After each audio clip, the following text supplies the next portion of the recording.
he became governor, Yes. and you were ready to go back to British Petroleum. Oh, I wasn't ready to be in government at all. I didn't contest election, and I didn't think I was going to be appointed to any position. But why will you fight for somebody to be governor, and after victory, you just wanted to go back to work? Oh, I had my people in the House of Assembly, and I think they will ask me if there are people to be selected to government. My job was so good that I had no attraction to go to government at all. I mean, an example was that when I came to be secretary to government, I came to earn less than 25% of what I was earning in the oil company. And that became frustrating at some point. Oh, yes. I don't know. I didn't enjoy it. But people say, oh, you get honor and you are looking for money. If you get money, what are you going to buy with it? Is it not the same honor? So blackmail, kind of, I had to accept. So when Bola Ige told you were going to be the secretary to the state government, I was dazed because I never had an inkling. He just said, Bisi, you are welcome. Hope you are not too tired.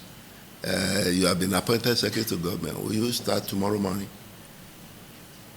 I mean, I didn't even know what secretary to government was to do. I can't remember entering the government secretariat more than a few times before then. I don't know what's the function of a secretary to government. I know people talk of commissioner. It was like a dream. Push it to me, you want to be. I have appointed you secretary to government, and will you start tomorrow morning? It didn't even give you the option to say yes or no. No. Then before I had time to say anything, before I gathered myself together and say anything, they said, oh, let's go to the meeting. Everybody was waiting for us. And we all went to a meeting.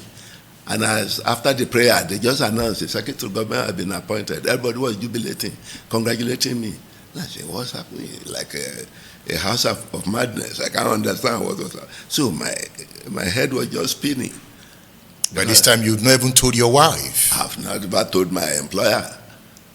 I have my children in school in Lagos. My life is not around here at all. It was the first time you were going to leave your family after 14 years of marriage. I didn't know I was going to leave there. I was still struggling to find a way of saying I won't be able to accept the job. You eventually accepted Well, it. eventually I had no. I had to go and secretly put a letter to my managing director that I'm being appointed this, and asking them to give me the kind of support they gave me when I was going to the Constituent Assembly. This was a man you met in 1978 for the first time, yes. as you stated in your autobiography. Yes.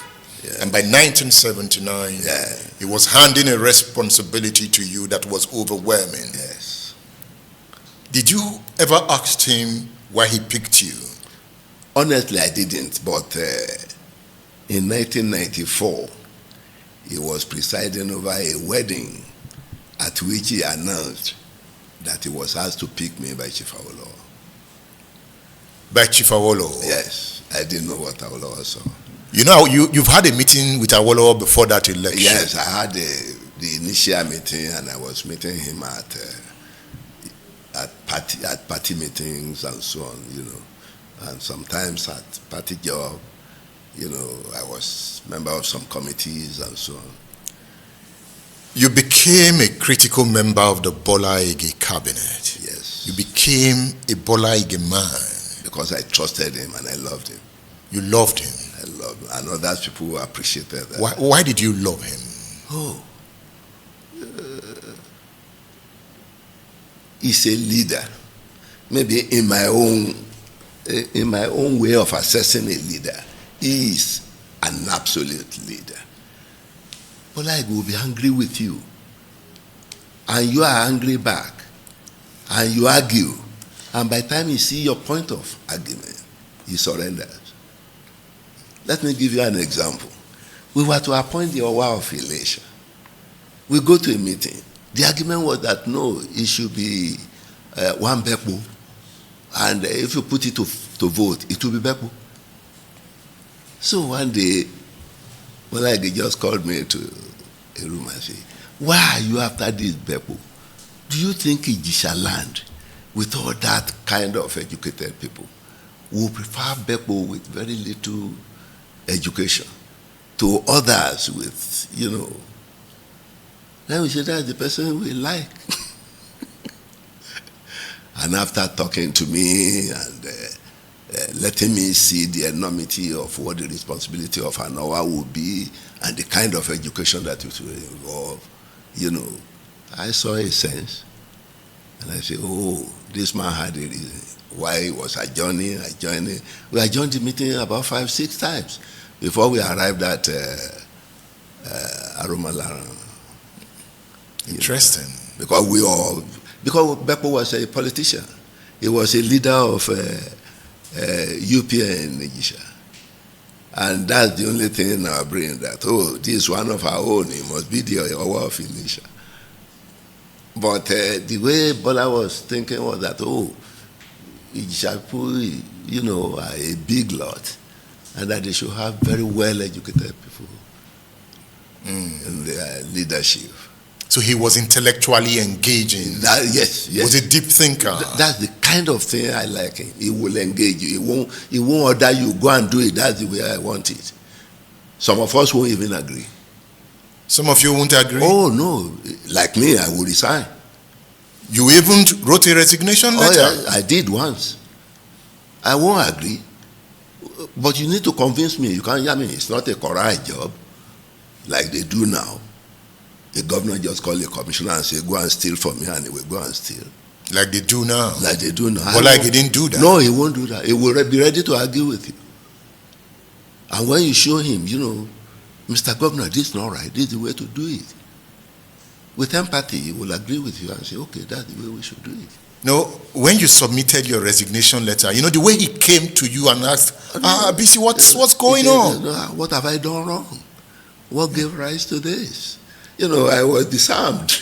Yes, because he was so humble. Yes. I said, governor approaching. Yeah. No, not even that. He sent the deputy governor to run after me. And that one met me at home. I was already packing my little things to drive back to Lagos. And that one said, Bisi, what's wrong? And I said, well, the governor wants me to attend a meeting, and I won't attend that meeting. And to disobey your governor, you must resign from his government. So the deputy governor said, okay, let's meet the governor. Are you a proud person? No, I'm not. The way you took that decision about the location of the College of Education in Ilaorogun. I'm a self-respecting person. But you should have consulted the governor. Maybe at that time I didn't think that way. I'm not saying I didn't overreact. Okay. I agree entirely that I overreacted. But there was no time, for me to be saying, look, not that I prefer anywhere to the other, but I didn't want just a decision to be taken by fiat. I want the decision to be looked at, to be debated, and whichever be the agreeable point to be supported. And Bola Ige later agreed with your position. No, we never debated it, but I know I will be overwhelmed that the meeting he was calling me into. It will be one-sided meeting. They all came from home and they wanted me to be among them. And when they begin to shout, only one voice against many. And the governor will feel, that was the voice of the people.